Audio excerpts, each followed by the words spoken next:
Guinness. Made of more.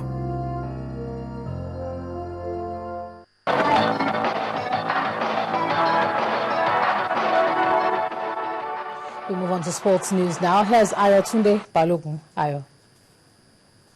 Yes, time now for some sports news. Well, the 2013 Lagos International Tennis Championship, tagged the Governor's Cup, will begin on Friday, October the 11th.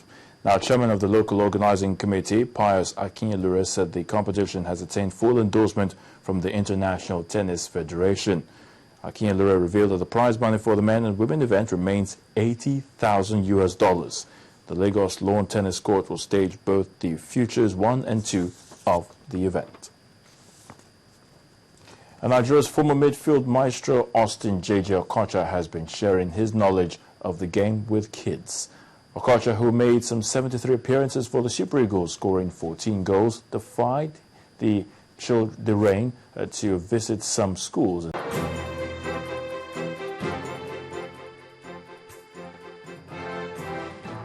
Guinness. Made of more.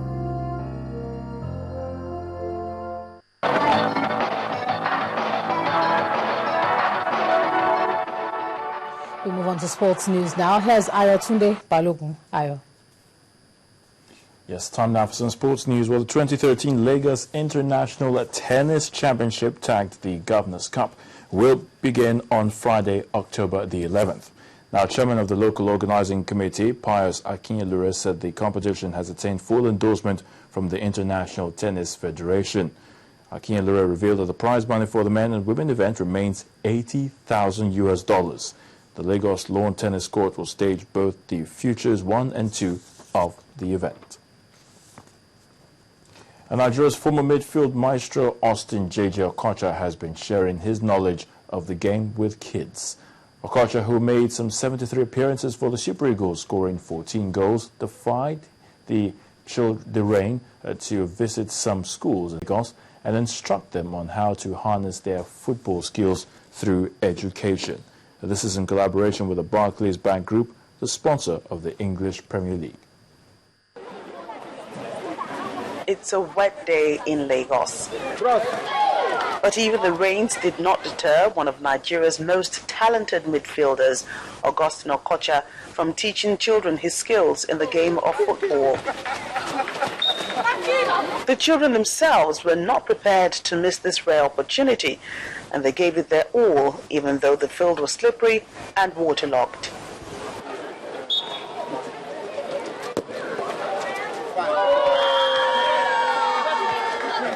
With the football drill over, the children got a chance to interact with the legend, who urged them to focus on their education, as talent in football is simply not enough.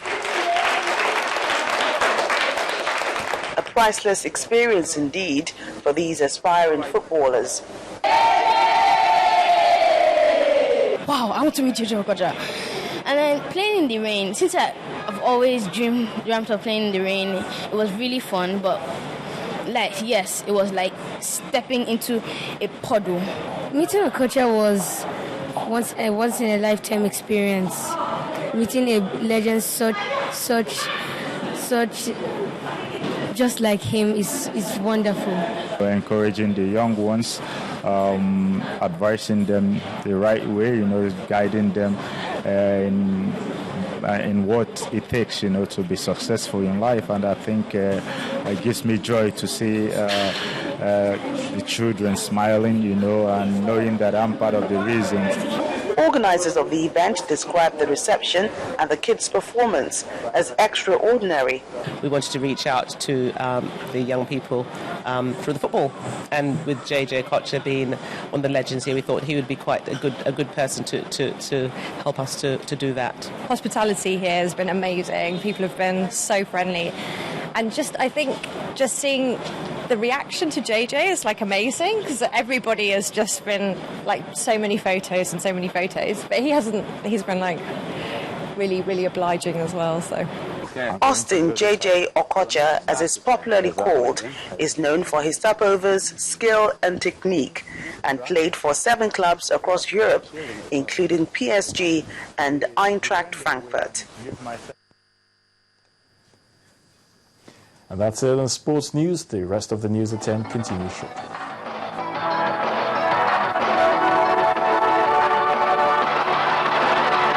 Guinness. Made of more.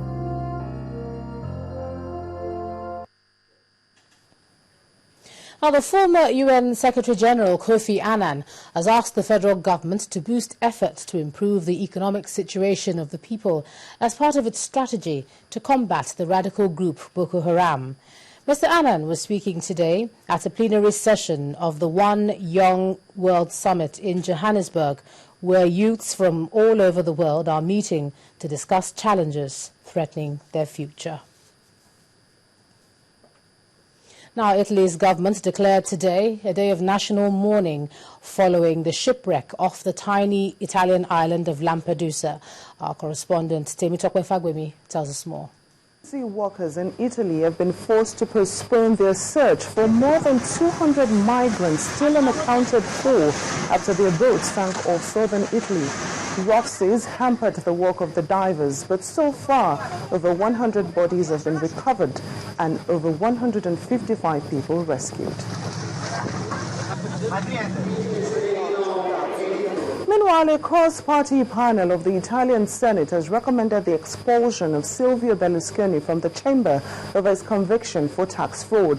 The call to expel the ex-prime minister, who dominated politics for nearly 2 decades in Italy, is expected to go before the Senate within 3 weeks. In Egypt, the crisis is far from over.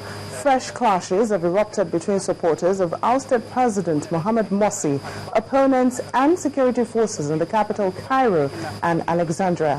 Hundreds of people have been killed since the military deposed Mr. Morsi in July.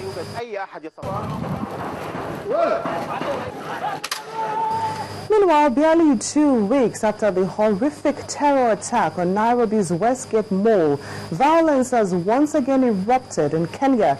A church has been set on fire in the Kenyan port of Mombasa as rioters protested against the killing of Muslim cleric Ibrahim Rogo Omar. L'equo pellegrinaggio dall'Istituto Serafico.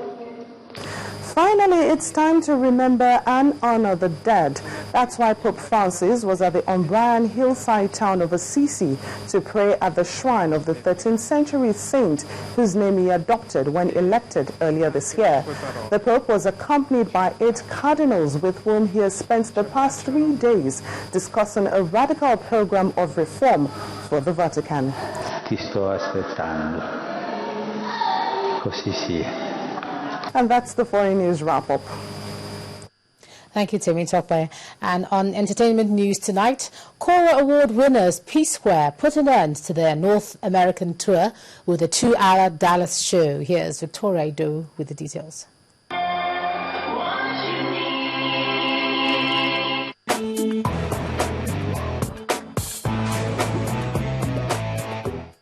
On entertainment news tonight, talent hunt show Nigeria's Got Talent kicks off its highly anticipated 2nd season with its first editions in Abuja.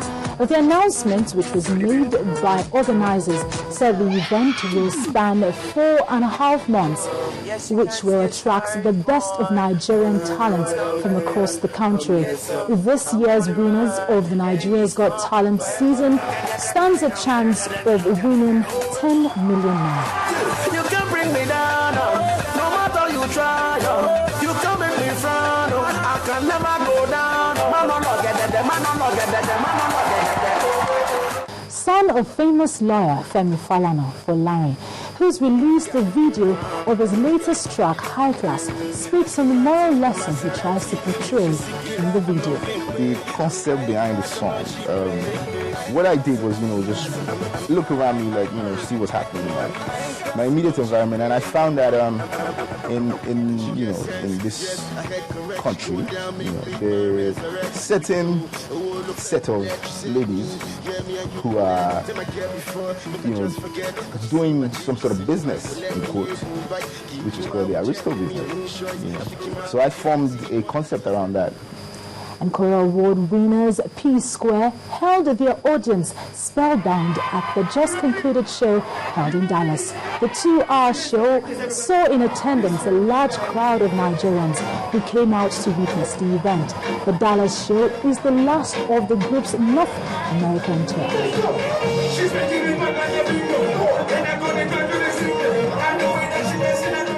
And on the foreign scene, pop star Justin Timberlake and US band Haim has locked in on one of the closest chart battles for years, with Haim just 28 copies behind Timberlake in the race to have the UK's #1 album.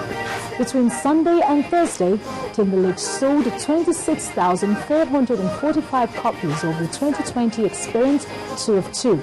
California's sisters, Haim, were on 26,417 with their debut album Days Are Gone.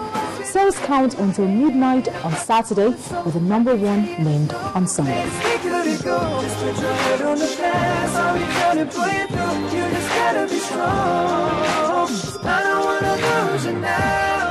And that's all on the entertainment news. The news at 10 continues shortly.